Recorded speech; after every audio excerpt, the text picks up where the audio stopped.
Ser La Mujer Habitada, una sección que está contigo y está en todas partes. Hacemos historia. This is a demonstration of Ustream Producer. Hola, ¿qué tal? Muy buenas noches. Bueno, pues en la emisión de hoy vamos a continuar con este asunto de las mujeres del Estado, de la religión musulmana contra las judio-cristianas, que también tiene que ver con lo que serían las mujeres de la cultura musulmana contra las mujeres del occidente. Porque bueno, pues una de las cosas que también se les critica demasiado a los estados islámicos es el analfabetismo de las mujeres. Pero digo, en el occidente la realidad es que la situación tampoco está muy bien. Sí hay países en los que las mujeres van adquiriendo cada vez más importancia a nivel educativo, se va pasando esta visión cultural en la cual a las mujeres se les relegaba el asunto de la educación y se mandaba como principal como el eje principal primero a los hombres, y solo si se tenía dinero se les mandaba también a las mujeres. Actualmente ya esa situación no es tan llevada a cabo en la mayor parte de los países del occidente, pero sigue habiendo, o sea, sobre todo en las áreas rurales de los países subdesarrollados, se sigue prefiriendo educar a los hombres primeramente y no a las mujeres, pero también tiene que ver con no solo en un rezago educativo, ¿no?, sino en un rezago económico. Bueno, es lo que creo que es lo central, ¿no? El analfabetismo tiene que ver más con la pobreza que con la religión que se practique, porque eso es lo que es lo determinante. Y en los estados islámicos tiene también mucho que ver con eso, porque en teoría la educación tanto para mujeres como para hombres debe de ser igualitaria, pero si se llega a preferir la educación más hacia los hombres que a las mujeres, tiene que ver con las mismas situaciones económicas en las que se desarrollan los países. Estamos hablando de que los países donde se practica mayoritariamente la religión musulmana, si bien se puede decir que son estados ricos por tener grandes cantidades de petróleo, la realidad es que su desarrollo económico no es así que digamos muy bueno. O sea, no hay una buena distribución del ingreso. Está peor distribuido el ingreso tal vez que en México, lo cual ya es decir muchísimo. Ahora, todos tenemos la idea casi siempre de que el Islam o los maometanos, que es otra forma de referirse a esta misma religión, es una religión del Medio Oriente, y en efecto ese es su origen, pero en cuando menos una tercera parte del África, si no es que un poco más, es la religión mayoritaria, y en una buena parte de Asia, salvo por lo que es la India, que se cuece aparte en cosas de religión, aunque hay un sector importante de musulmanes en la India. También en China hay musulmanes, pero no es la religión mayoritaria. Entonces, por ejemplo, en Filipinas sí. Entonces, es la religión que más se ha extendido en los últimos 50 años, es la que más se ha extendido, es el Islam. Entonces, aunque siempre la relacionamos nosotros con los árabes y con el Medio Oriente, en realidad ya hace bastante tiempo que no es solo una religión exclusivamente o específicamente de estas culturas, aunque bueno, pues siempre tenemos esa idea, ¿no? No, y de hecho, si pensamos en los musulmanes de Europa o en los musulmanes de los Estados Estados Unidos, la participación de las mujeres en el ámbito educativo es bastante grande y amplia. ¿Por qué? Porque tienen los recursos económicos para que sus hijas vayan a estudiar y para que las mujeres se desarrollen en los ámbitos académicos, y son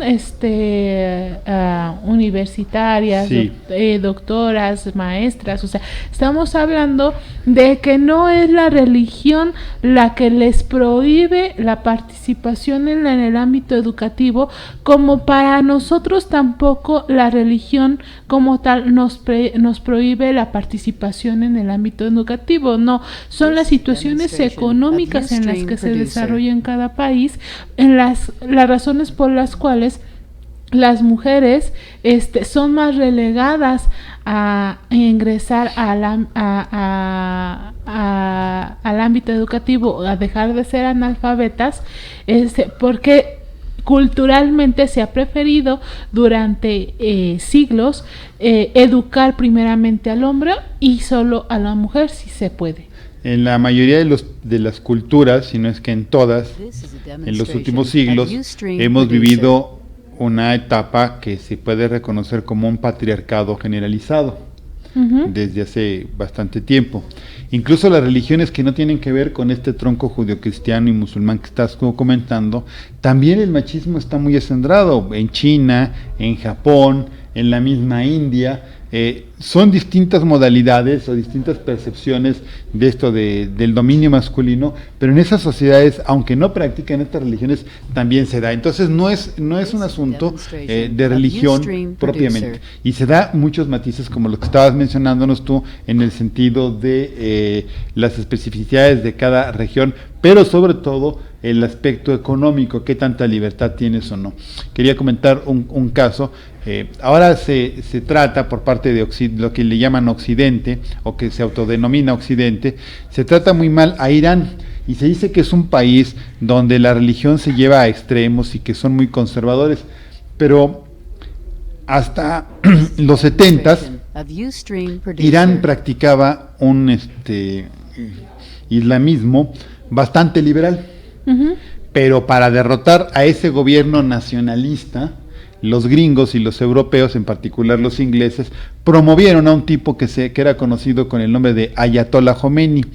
Este tipo era básicamente lo que diríamos acá un sacerdote, ya les dicen imán, y entonces se hizo un gran líder político y logró derrotar al presidente que no era ninguna lindura, pero tenía una posición nacionalista, sobre todo con el asunto del petróleo, y el Ayatollah lo derrota. Hay una revolución, y entonces a partir de ahí se vuelven extremadamente conservadores, porque fue con ese discurso con el que lograron llegar al poder, y no han dejado ese rollo fundamentalista impuesto desde el Estado en Irán. Hay una película muy padre de dibujos animados que ilustra bastante este asunto, que se me fue el nombre, ¿cómo se llama? La de... es que tienen Persépolis, no me acuerdo cómo se llama esta cosa. Sí, Persépolis. Explican un poco, incluso ahí hacen un señalamiento como de que en el tiempo de los Beatles y el rock and roll y todo este rollo, ese tipo de expresiones culturales llegaban a Irán, pero ya en los 70s, con este discurso del Ayatollah, se volvieron muy conservadores y dijeron es que hay que rechazar lo europeo y hay que ser nosotros solamente muy árabes, y entonces tenemos que regresar a la tradición. Y ellos fueron los que se inventaron que la tradición era así de fea como pues ahora la percibimos. Sí. Y bueno, ya para terminar vamos a tocar este asunto de lo que es la familia y el matrimonio, ¿no? Tanto para el judio-cristianismo como para los musulmanes, la familia es el eje fundamental de la sociedad. La familia constituida, hombre, mujer, hijos, es el eje fundamental que va a crear los valores morales, y va a constituir una sociedad, recta. Eso es igual en ambas, en estas tres religiones. En estas tres religiones también, el hecho de considerar que las mujeres ya dentro del matrimonio deben de asumir un papel sumiso también es real. O sea, es un eje común en estas tres religiones. A las mujeres sí se les da el Corán permite una individualidad económica, pero a pesar de que hay una individualidad económica, quien debe de trabajar y proveer a la familia debe de ser el hombre, y la mujer, por sus características psicológicas, es la que debe de cuidar a la familia, igual que la religión judío-cristiana. Las diferencias de a qué se le asigna tanto a hombres como a mujeres está muy regido por ciertas características que se consideran naturalmente biológicas de lo que son las mujeres y los hombres, de cómo deben de llevar su vida dentro del matrimonio y dentro de la familia. Entonces la realidad es que no están muy separadas en ese asunto. Lo que se podría decir que hay una separación es que, por ejemplo, en el cristianismo, las religiones católicas, no está permitido la poligamia, como sí estuvo permitido durante años en la religión judía, la poligamia, y como está permitida también la poligamia en la religión musulmana, en la cual un hombre puede tener más de una esposa, siempre y cuando no pueda siempre y cuando pueda mantener a las mujeres. En la religión musulmana no puede ser más de 4, y hay ciertas restricciones por ejemplo, no pueden ser familiares, no pueden ser hermanas con las que se case, así como no pueden ser hijas adoptivas, si ya vivieron en algún momento juntos. Sí, ya soy muy perverso, ¿no? Adoptas a alguien y luego ya te casas con ella. Ajá. Y de hecho no se les invita a que solo tengan a una esposa, salvo por el hecho de que esta esposa ya no pueda seguir cumpliendo con las características que dentro del matrimonio, tanto para la religión católica y judía, son muy muy características de qué es aquello que las mujeres deben de cumplir dentro del matrimonio para que pueda ser un buen matrimonio. Bueno, pero esto mismo que comentas cambia de país a país. El Islam no se practica igual, como ya le habíamos comentado, en todas partes, y entonces esto de la poligamia está más aceptado o menos aceptado, depende de en qué región se esté practicando, de qué estilo. Se hace mucha propaganda aquí en lo que le llaman el Occidente y en América Latina y en Europa y eso, de que siempre están muy peleados los chiitas y los sunitas, que son las dos versiones principales de la forma de practicar el Islam. Eso es casi lo mismo que la división que hay entre cristianos y católicos. Y no hace mucho tiempo, simplemente en Inglaterra, o sea, y en Irlanda, en la partita de ellos, había una larga guerra entre católicos y cristianos. Entonces ni debería de espantarnos ni asombrarnos demasiado ese tipo de divisiones que se dan en muchos países, y sobre todo en el Medio Oriente. Casi todos estos países no son producto de su historia política y étnica propia, sino de la división que arbitrariamente hicieron franceses e ingleses después de la colonización que hicieron, pues violenta, por supuesto, de estas dos de esta región, el Medio Oriente.